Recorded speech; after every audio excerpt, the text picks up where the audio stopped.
резолюцію. Ми зустрілися, ми провели наш форум, я думаю, це дуже важливий перший крок. Ми перетворюємо Євромайдан на всеукраїнський громадський рух. Ми надаємо цьому руху нової енергії, нового імпульсу. Я думаю, що це перша така зустріч, але вона далеко не остання. Наступні форуми Євромайдані будуть і в Донецьку, і в Луганську, і в Дніпропетровську, там, де ми найбільш потрібні.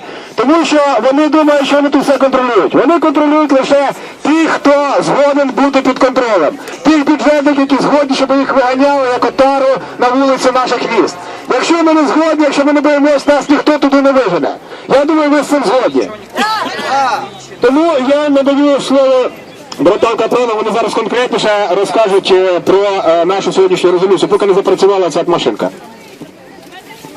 Друзі, сьогодні нам вдалося рішення першого форуму, Всеукраїнського форуму Майданів.